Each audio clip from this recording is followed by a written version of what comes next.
Čtvrtek 14. květen. Hezký večer u Jasných zpráv.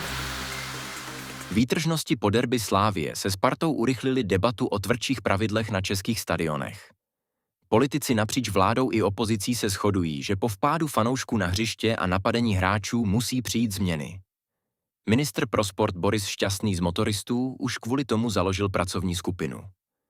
Nová opatření chce prosadit ještě letos tak, aby začala platit od příští sezóny. Hlavní změnou má být spuštění kamerových systémů s rozpoznáváním obličejů.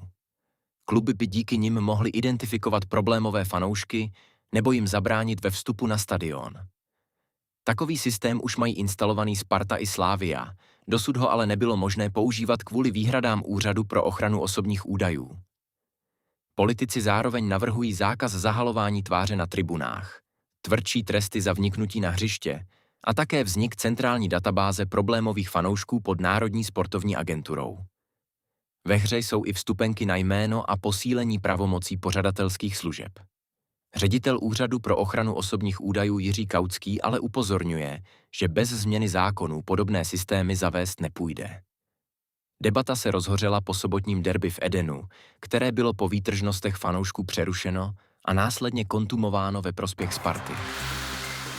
Slavia sice získala mistrovský titul, současně ale prožívá jednu z největších krizí posledních let. Po skandálním derby se Spartou začínají přicházet tvrdé sportovní, finanční i politické důsledky. Jaroslav Tvrdík měl po derby nabídnout svou rezignaci. Majitel klubu Pavel Tykač ji ale odmítl. Tvrdík podle lidí z okolí Slavie zůstává pro vedení klubu klíčovou postavou. Slavia dostala kontumaci derby, 10milionovou pokutu a 4 zápasy bez diváků. Klub tak přijde o další desítky milionů korun na vstupném, občerstvení a merchandisingu. Ve Slavii už skončil bezpečnostní manažer i bezpečnostní agentura.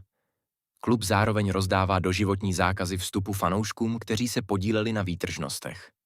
Pod tlak se dostává i samotný Pavel Tykač. Po derby se ozvala Praha Šeberov, kde chce Slavia stavět nové tréninkové centrum za stovky milionů korun. Městská část nyní odmítá rozšíření projektu pro A-tým. Kriticky se vyjadřují také sponzoři. Fortuna, Chance i další partneři českého fotbalu mluví o vážném reputačním poškození celé ligy. Ukazuje se tak, že derby neotřáslo jen stadionem v Edenu. Zasáhlo i vztahy Slavie s politiky, sponzory a veřejností. Z poradního týmu ministra zahraničí Petra Macinky na poslední chvíli zmizelo výrazné jméno. Bývalý europoslanec Jan Zahradil, který je považován za experta motoristů na zahraniční politiku, nakonec mezi poradci představen nebyl. Macinkova poradkyně a bývalá velvyslankyně Eva Filipy přitom potvrdila, že se Zahradilem v týmu původně počítalo. Sám Zahradil už dříve uvedl, že nabídku dostal. Podle dostupných informací ale proti jeho angažmá zasáhli Američané. Důvodem mají být Zahradilovi dlouhodobé kontakty na Čínu a jeho spojení s mužem, kterého české bezpečnostní služby podezírají ze spolupráce s čínskou rozvědkou. Podle diplomatických zdrojů měla americká ambasáda v Praze opakovaně dávat české straně najevo, že si Zahradila v blízkosti české diplomacie nepřeje. Ministr zahraničí Petr Macinka ale jakýkoliv tlak Spojených států odmítá. Tvrdí, že pro Zahradila připravuje jinou roli mimo poradní tým ministerstva. Americká ambasáda přímý kontakt kvůli Zahradilovi nepopřela. Uvedla pouze, že nebude komentovat soukromé rozhovory s představiteli české vlády. Jan Zahradil je v posledních měsících spojován s kauzou čínského občana, kterého české úřady podezírají ze špionáže. Zahradil dříve tvrdil, že kontakty byly minimální. Podle dostupných informací ale šéf BIS Michal Koudelka na uzavřeném jednání poslancům uvedl, že schůzek bylo více, než bývalý europoslanec veřejně připouštěl. Motoristé teď podle informací ze zákulisí hledají pro Zahradila jiné politické uplatnění. Ve hře má být podzimní kandidatura do Senátu nebo do pražského zastupitelstva. Právě v Praze mají mít motoristé problém se sháněním kandidátů a strana zde zároveň nedosahuje výraznější podpory. Předseda pražských motoristů Boris Šťastný proto ve středu veřejně vyzval zájemce, aby za motoristy kandidovali. Jan Zahradil zatím neřekl, zda některou z nabídek přijme. Prezident Pavel jednal na Pražském hradě se 6 členů amerického kongresu. Většinu delegace tvořili republikáni blízcí administrativě prezidenta Donalda Trumpa, kterého přitom český prezident v minulosti opakovaně kritizoval. Součástí delegace byl například republikán Abraham Hamadeh z Arizony, kterého v minulosti osobně podpořil Donald Trump. Hamadeh po amerických prezidentských volbách v roce 2020 zpochybňoval vítězství Joea Bidena a mluvil o volebních podvodech. Hamadeh má zároveň blízko k České republice. Podporuje rozšíření obchodních víz pro české podnikatele a podle informací novinářů je v pravidelném kontaktu s českým velvyslanectvím ve Washingtonu. V delegaci byl také demokrat Jimmy Panetta, syn bývalého šéfa CIA a někdejšího amerického ministra obrany Leona Panetty. Panetta patří mezi podporovatele Ukrajiny a členy skupiny přátel České republiky v americkém kongresu. Další členové delegace se profilují tvrdým postojem vůči Číně. Dlouhodobě upozorňují na bezpečnostní a ekonomická rizika spojená s čínským vlivem. Podle Pražského hradu se během jednání řešily vztahy NATO, obchod mezi Evropskou unií a Spojenými státy, energetika i obranný průmysl. Debata se týkala také speciálních víz E1, která by českým podnikatelům usnadnila přístup na americký trh. Americká delegace se kromě prezidenta Pavla setkala i s premiérem Andrejem Babišem a ministrem průmyslu Karlem Havlíčkem. Vláda tato jednání veřejně nekomentovala. Nový průzkum agentury NMS ukázal, že česká společnost zůstává rozdělená v otázce navyšování výdajů na obranu. Pro vyšší obranné výdaje je podle průzkumu 49% lidí, proti je 35% a zbytek nemá jasno. Rozdělení je výrazné hlavně mezi voliči hnutí ANO. Přesně 44% z nich podporuje vyšší výdaje na obranu a stejný podíl je odmítá. Naopak voliči motoristů jsou podle průzkumu většinově pro navyšování obranných výdajů. Souhlasí s tím 56% jejich příznivců, proti je 31%. Jednoznačně největší podporu mají vyšší výdaje na obranu mezi voliči koalice Spolu. Souhlas vyjádřilo 87% z nich. U voličů Pirátů a STAN je to 74%. Největší odpor vůči navyšování obranných výdajů je mezi voliči SPD. Pro vyšší výdaje je jen čtvrtina z nich, zatímco téměř 2/3 jsou proti. Premiér Andrej Babiš opakovaně uvedl, že jeho vláda chce splnit zákonný závazek vydávat 2% HDP na obranu. Česká republika se ale na summitu NATO v Hágu zavázala směřovat až k 5% HDP do roku 2035. Podle politologů dává podpora vyšších výdajů mezi voliči motoristů smysl, protože se strana profiluje jako výrazně proamerická a podporuje tvrdší bezpečnostní politiku. Otázka obranných výdajů má být jedním z hlavních témat červencového summitu NATO v turecké Ankaře. Podle vládních plánů by se ho měli zúčastnit premiér Babiš, ministr zahraničí Petr Macinka i ministr obrany Jaromír Zůna. Není zatím jasné, zda pojede také prezident Petr Pavel. Ministr práce Aleš Juchelka z hnutí ANO chce výrazně přitvrdit v boji proti zneužívání sociálních dávek. Podle něj lidé často před úřady tvrdí něco jiného, než jak ve skutečnosti žijí. Ministerstvo proto uvažuje o vytvoření speciální kontrolní jednotky po celé republice. Juchelka mluví o týmu zhruba 100 lidí, kteří by prováděli terénní kontroly rodin pobírajících dávky. Inspirací má být takzvaná daňová kobra. Nový systém by měl odhalovat neoprávněné čerpání dávek i práci na černo. Výdaje na sociální podporu přitom výrazně rostou. Jen příspěvek na bydlení stál stát v roce 2025 už 23,5 miliardy korun. V roce 2020 to přitom bylo necelých 7 miliard. Ministerstvo upozorňuje na případy falešných samoživitelek, zatajovaných partnerů nebo zneužívání pěstounských příspěvků. Úřady řešily i případ 16leté matky, která uvedla jako otce dítěte velmi starého muže kvůli budoucímu nároku na sirotčí důchod. Bývalý ministr práce Jurečka připouští, že zneužívání existuje, zároveň ale upozorňuje, že některé situace se dokazují velmi obtížně. Tvrdí také, že část problémů má vyřešit nová superdávka a přísnější majetkové testy. Celkové výdaje na některé sociální dávky přitom po období poklesu znovu výrazně rostou.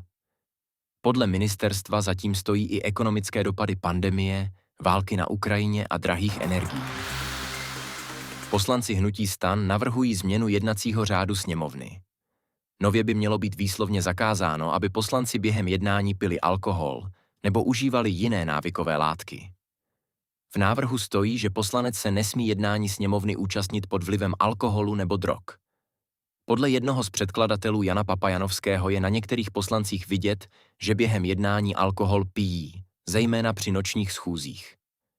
Starostové tvrdí, že běžní zaměstnanci mají zákaz alkoholu v práci už dávno, zatímco u poslanců podobné pravidlo dosud jasně zakotveno není. Návrh počítá i se sankcemi. Předsedající schůze by mohl poslance pod vlivem vykázat z jednacího sálu do konce dne. Případ by mohl řešit také mandátový a imunitní výbor, který by mohl udělit pokutu až do výše 1 poslaneckého platu. Předkladatelé připomínají i starší incidenty ve sněmovně. Například případ bývalého poslance Petra Kotta, který podle médií v roce 2003 kvůli opilosti nezvládl hlasovat. Podezření na konzumaci alkoholu během jednání se objevují i v současném volebním období. Některé poslankyně si v minulosti stěžovaly na hrubé chování kolegů, které spojovali právě s alkoholem. Alkohol už v minulosti řešili i někteří předsedové sněmovny.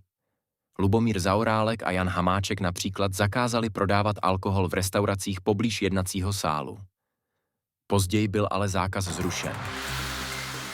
Nejvyšší soud rozhodl ve sporu o hry Járy Cimrmana a zastal se Filipa Smoljaka, dědice autorských práv po Ladislavu Smoljakovi. Žižkovské divadlo Járy Cimrmana podle soudu nemohlo hrát cimrmanovské hry bez licenční smlouvy a tvrdit, že pouze poskytovalo prostor jinému souboru. Filip Smoljak tvrdil, že divadlo hrálo hry jeho otce a Zdeňka Svěráka v letech 2019 a 2020 bez řádné licence. Soudy mu přiznali zhruba 130 000 korun plus úroky. Žižkovské divadlo se hájilo tím, že fungovalo jen jako hostitelské divadlo bez vlastního souboru. Tvrdilo, že pouze poskytovalo sál a technické zázemí, zatímco samotnou produkci zajišťovala agentura Echo. Nejvyšší soud ale tuto argumentaci odmítl. Podle rozsudku je důležité, kdo představení skutečně organizuje, propaguje, prodává vstupenky a nese ekonomické riziko. A právě to podle soudu dělalo Žižkovské divadlo. Soud zároveň zdůraznil širší dopad rozhodnutí. Povinnost zajistit si licenci se netýká jen kamenných divadel, ale i kulturních domů, festivalů nebo dalších pořadatelů živých akcí. Nejvyšší soud připomněl i historickou judikaturu z první republiky. Už tehdy podle soudu nesl odpovědnost ten, kdo organizuje produkci a má z ní hospodářský prospěch. Tak a teď se podíváme, co se stalo v cizině. Americký senát schválil nového šéfa Fedu. Ten přichází pod obrovským tlakem prezidenta, který levné peníze chce za každou cenu. Kevin Warsh, nový předseda americké centrální banky. A nastupuje v době, kdy Donald Trump agresivně prosazuje razantní snižování úrokových sazeb. Warsh totiž s Trumpovým pohledem na měnovou politiku vždy souzněl víc než jeho předchůdce. Nezávislost centrální banky je přitom pilířem důvěry investorů v každou měnu. Trump totiž předchozího šéfa Fedu dlouhodobě kritizoval, že sazby nesnižuje dostatečně rychle. Jmenování Warsha je tichý signál. Politická moc v USA teď ovládá i měnovou páku. Agresivní zlevňování ceny dolarů v USA teď rozpoutá vlnu levných dolarů na světových trzích. Pro Českou republiku to znamená přímý tlak na korunu, zdražení dovozu a vážné komplikace pro exportéry. Jenže otázka, zda Česká národní banka a ministerstvo financí mají pro takový scénář připravené řešení, zůstává bez odpovědi. Když centrální banka přestane být nezávislá, cenu za to nezaplatí prezident Trump. Zaplatí ji každý z nás, kdo drží úspory. Aby bylo jasno, dodáváme, že Warshe čeká tvrdý souboj. Trump se tradičně do svých nových lidí nejprve nekriticky zamiluje, jen aby je poté velmi nevybíravě odvrhl. Své o tom ví i Walshův předchůdce Jeremy Powell. Rusko masivně rozšiřuje dronové jednotky. Za rok může mít specializovanou armádu větší než celá česká armáda dohromady. 168 000 vojáků. Přesně tolik chce Rusko do konce roku soustředit výhradně do dronových jednotek. Velitel ukrajinských bezpilotních sil Robert Brovdi hlásí: Rusko za 4 měsíce rozšířilo dronové jednotky o 28 000 vojáků. Do konce roku jich má být 168 000. Víc než celá česká armáda dohromady. Drony zásadně mění charakter války na Ukrajině. Jsou levné, obtížně sestřelitelné a hlavně dají se průmyslově vyrábět. Rusko systematicky buduje armádu, která sází na asymetrický princip. Levná zbraň proti drahé obraně. Každý jednotlivý dron, který Rusko nasadí, musí NATO nebo Ukrajina likvidovat systémy, které stojí 10násobek. Pro českou bezpečnostní politiku to znamená klíčovou otázku. Chceme vsadit na industrializaci války a armádu robotů, o které hovoří Andrej Babiš, nebo spíše na mír? Historický summit Trump-Xi se odehrává uprostřed íránské krize a obchodní války. Výsledek ovlivní světové ceny energie i technologický řetězec. Svět má oči upřené na Írán, ale to hlavní se děje jinde. Donald Trump přistál v Pekingu. Čína vstupuje do jednání silnější, než kdy čekala. V Pekingu se ve velkém sále lidu sešli Donald Trump a Xi Jinping. Xi prohlásil, že zájmy obou zemí převyšují jejich rozdíly. Klíčovými tématy jsou cla, čipy, sporný Tchaj-wan a samozřejmě iránská ropa. Zde je ten paradox. Iránská krize Peking posiluje. Globální energetická nejistota teď doslova žene státy k čínským solárním panelům, elektromobilům a bateriím. A přesně v tuto chvíli přijíždí Trump do Pekingu s požadavky na obchodní ústupky. On zoufale potřebuje domácí vítězství, které prodá voličům. Si naopak chce zajistit přístup k ropě a hlavně klid na technologické frontě. Dopady těchto rozhovorů ucítíme všichni. Přímo ovlivní ceny energií v Evropě, tedy i v České republice. Například dohoda nebo nedohoda o clech na americký skapalněný plyn rozhodne, kolik si české domácnosti připlatí příští zimu. A tichá dohoda o Tchaj-wanu, pokud k ní skutečně dojde, by mohla překreslit bezpečnostní mapu celé Asie. Nejdůležitější otázka summitu nezazní nahlas. Kdo ve skutečnosti položí na stůl Tchaj-wan? Ten, kdo do Pekingu přiletěl jako silnější hráč. Na palubě Air Force One však seděl i jeden muž, který má pro Čínu větší cenu než sám Trump. Muž, jehož čipy Čína zoufale chce, šéf Nvidia Jensen Huang. Huang se na palubu připojil na poslední chvíli. Akcie čínských AI firem okamžitě vzrostly. Spekulují, že Peking získá přístup k pokročilým čipům Nvidia. Trump ještě nedávno označoval Čínu za největší hrozbu. Dnes je ale obchodní partner. Na stole jsou 3 kritické body. Obchod s čipy, iránská ropa a Tchaj-wan. Pokud Trump v Tchaj-wanu Pekingu ustoupí za obchod či pomoc v Iránu, rozpadnou se bezpečnostní záruky pro celou indopacifickou oblast. Co přesně se domluvilo? Nikdo zatím neví. Trump potřebuje diplomatický úspěch, Xi potřebuje NVD. Otázka je, kdo koho vlastně do Pekingu doprovázel. Obvinění, že Španělsko použilo fondy pro obnovu na běžné sociální výdaje, posiluje tábor odpůrců společného evropského dluhu v Německu a Nizozemsku. Španělsko mělo po covidu dostat peníze na obnovu. Místo toho je použilo na běžné sociální výdaje. A teď to vyplouvá na povrch. Španělsko čelí obviněním. Peníze z evropských covidových fondů určené na obnovu prý použilo na běžné sociální výdaje, nikoliv na investice.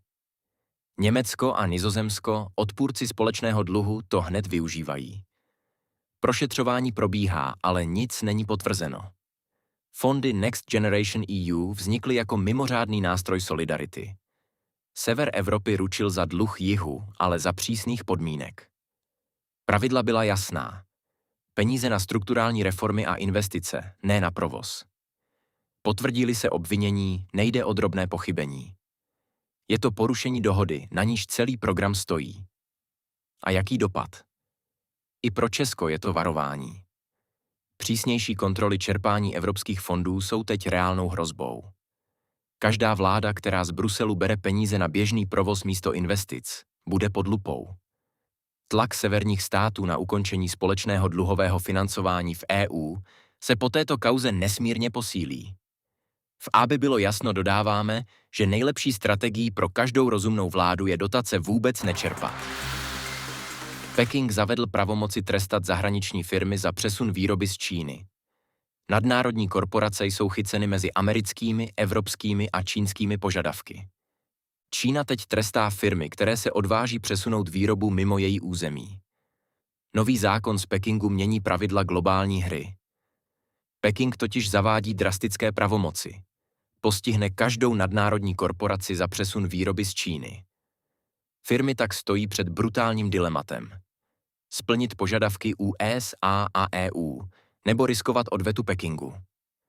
Globální giganti jsou tak lapeni v síti protichůdných pravidel ze všech stran. Západ přitom tlačí firmy k diverzifikaci řetězců, USA sankcemi, EU legislativou o odolnosti. Peking na to odpovídá nástrojem ekonomického donucení. Kdo se pohne, riskuje trest. Buď z Washingtonu, nebo teď nově z Pekingu. Firmy jsou mezi mlýnskými kameny. České firmy s globálním zapojením to pocítí nepřímo, ale tvrdě. Jejich odběratelé jsou pod tlakem. Zakázky mohou zmizet, nebo se zdraží. A EU? Ta zatím nenabízí ochranu evropským podnikům v křížové palbě mezi Pekingem a Washingtonem. Globální výroba je rukojmím geopolitické války velmocí. Účet za to platí firmy, které chtěly prostě jen vyrábět. Americký ministr obrany Hexet potvrdil, že USA vysílají vojenský personál na Ukrajinu studovat dronové války. Jde o přiznání přímé americké přítomnosti v zóně konfliktu. Pentagon poslal vojáky na Ukrajinu. A tentokrát to sám otevřeně přiznal. Americký ministr obrany potvrdil. USA posílají vojenský personál na Ukrajinu. Cíl? Studovat dronové válčení v reálných bojových podmínkách. Pentagon to nazval Silicon Valley válčení. Kolik vojáků, kde přesně, v palebné zóně? Tyto detaily oficiální místa neupřesnila. Až dosud Washington přítomnost vlastních vojáků v zóně konfliktu buď tajil, nebo zlehčoval. Teď Pentagon říká na rovinu. Ukrajina je učebnice pro příští generaci amerického válčení. Jde o zásadní změnu, v rétorice i realitě. Přímá účast amerických vojáků na bojišti mění charakter války. Už není jen ukrajinská. Rusku to dává argument k eskalaci. Pro Ukrajinu je to signál, že Washington necouvá. Jenže skutečná cena v životech, v riziku, v diplomatickém prostoru zůstává záměrně utajena. USA na Ukrajině získávají bojové zkušenosti s drony, které jinde prostě nezískáte. A Ukrajina za to platí tím, že se stala americkým testovacím hřištěm. Brusel si zve Tálibán k jednacímu stolu. Vládu, kterou přitom oficiálně neuznává. Evropská komise pozvala zástupce Tálibánu k jednání o návratu afghánských migrantů do země. A to navzdory tomu, že Brusel jejich vládu oficiálně neuznává. Unie čelí silnému tlaku na snížení nelegální migrace, zvláště před volbami v klíčových členských státech. Tálibán ovládá Afghánistán od roku 2021. Mezinárodní společenství ho ale z velké části diplomaticky bojkotuje. Důvod? Masivní porušování lidských práv. Deportovaní Afgánci se vrátí do země ovládané tím režimem, před nímž sami utekli. Jaké bezpečnostní záruky Brusel od Tálibánu požaduje a zda vůbec nějaké existují, komise zatím veřejně nevysvětlila. Když Bruselu jde o migrační čísla, diplomatické zásady jdou stranou. Lidská, humanitární cena pragmatismu přitom nikoho nezajímá. Britská pohraniční stráž zastavila a deportovala polského europoslance Dominika Tarczyńského. Jen den před jeho projevem v Londýně. Europoslanec Tarczyński, člen strany Právo a spravedlnost, měl vystoupit na vlastenecké demonstraci v Londýně. Britové mu vstup odepřeli bez uvedení jediného právního důvodu. Tarczyński to označil za komunismus 21. století. Po Brexitu už Británie nepodléhá žádnému unijnímu odvolacímu mechanismu. Vstup tak může zakázat i voleným politikům EU. Demonstraci, kde měl Tarczyński mluvit, navíc organizoval aktivista Tommy Robinson. Otázka proto zní: byl stopnut kvůli výrokům nebo kvůli partnerovi na pódiu? Jde o alarmující precedens. Jestliže demokratická vláda může selektivně zastavit zvoleného zahraničního politika na hranicích, navíc na legální veřejnou akci, svoboda projevu se mění z práva na pouhou výsadu. Pozor! Tento nástroj mohou příště použít i jiné vlády proti jiným řečníkům a s jiným zabarvením. Svoboda slova, kterou Británie po desetiletí hrdě hlásala jako svou národní ctnost, se právě proměnila ve vstupní vízum. Na Kubě došla ropa, došla nafta, došel i topný olej a lidem v Havaně došla trpělivost. Sám ministr energetiky Vicente de la Olevy musel ve státních médiích přiznat barvu. Zásoby jsou na nule. Energetický systém je podle něj v kritickém stavu. Jediné, co zbývá, je trocha zemního plynu z domácích vrtů. To ale zdaleka nestačí. Výpadky elektřiny v Havaně tak trvají celé hodiny. A na několika místech se stalo něco, co je na Kubě výjimečné. Lidé vyšli protestovat. Současná krize má více vrstev. Zoufale zastaralá infrastruktura, desetiletí trvající americké embargo na obchod s Kubou. A bezprostředně výrazný propad dodávek levné venezuelské ropy, na které byl ostrov dlouhodobě závislý. Všechny 3 faktory se teď sešly najednou. Pro Kubánce to v praxi znamená hodiny bez světla každý den. Jídlo, které se kazí v lednicích. Nemocnice, které nemohou fungovat naplno. Pro kohokoliv, kdo má na ostrově rodinu nebo tam posílá peníze, je to jasný vzkaz. Lépe hned tak nebude. A pokud krize ostrov dál destabilizuje, může spustit novou vlnu migrace s dosahem až do Evropy. Aby bylo jasno, dodáváme, že situace je důsledkem tlaku Spojených států, zejména pak ministra zahraničí. Ministr Marco Rubio na vlast svých rodičů pravidelně slovně útočí. Vy už víte, že ve scénáři zbývá jen oblíbená perlička. Česká televize se rozhodla, že už nebude jen tou starou dámou pro pamětníky a spustila v Brně, ale řízeno z Prahy samozřejmě, projekt Tak Moment. Cíl? Oslovit generaci Z, tedy mladé mezi 15 a 25 lety. Podívejte se na video, kterým se brněnský projekt představil světu. Čau, guys, prosím vás, potřebovali bychom poslat do nedělního newsroomu reportáž o tom našem Tak Moment miminu. Já teď nemůžu přijít do kanclu, ale mohli byste to prosím vás natočit. Chceme tam ukázat, že jsme nový instagramový profil pro mladé lidi, že máme tu cílovku 15 až 25 a že samozřejmě víme, že tahle cílovka bere informace hlavně ze socek, takže jsme jenom tam a u toho můžete ukázat ten náš Instagram. Dál, že máme široký výběr témat, ať už je to kultura, sport, technologie, politika, lidskoprávní témata, víte co, prostě všecko.